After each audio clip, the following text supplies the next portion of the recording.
ধ্রুব, তুমি জানো সবাই আমাকে সবচেয়ে বেশি কোন কথাটা বলেছে? আমি একটা লক্ষ্মী মেয়ে। লক্ষ্মী মেয়েরা মায়েদের কথা শোনে, তারা কখনো প্রশ্ন করে না, তর্ক করে না, অবাধ্য হয় না,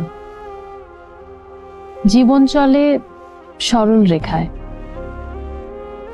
আমার এতে বিশেষ অসুবিধা হয়নি। ক্লাস, বাসা, আবার ক্লাস, এভাবেই জীবন কেটে যাচ্ছিল।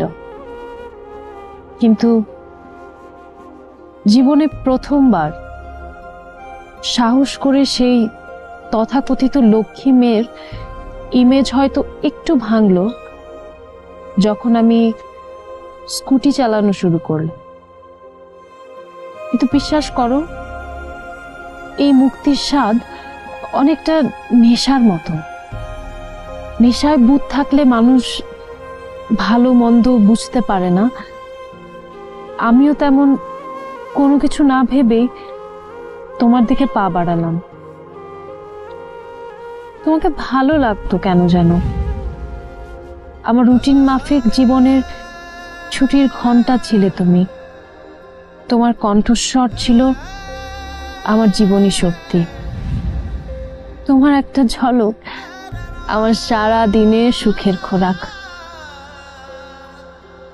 কিন্তু ওই যে সুখ বা দুঃখ কোনোটাই চিরস্থায়ী নয়। আমি পারতাম পালিয়ে যেতে, আমার নিজের ইচ্ছাকে প্রাধান্য দিয়ে তোমাকে বেছে নিতে, আমাদের সুখ বেছে নিতে। তবে জন্ম থেকে যার পায়ে বেড়ি পরানো থাকে সে হয়তো কিছু সময় চারণ করতে পারে, তবে দিন শেষে তাকে ফিরে যেতে হয় নীড়ে। আমার মাই আমার নীড়। আমি পারিনি আমার মায়ের অবাধ্য হতে। হয়তো একদিন সব সয়ে যাবে, আর তুমিও ভুলে যাবে সময়ের দাবিতে।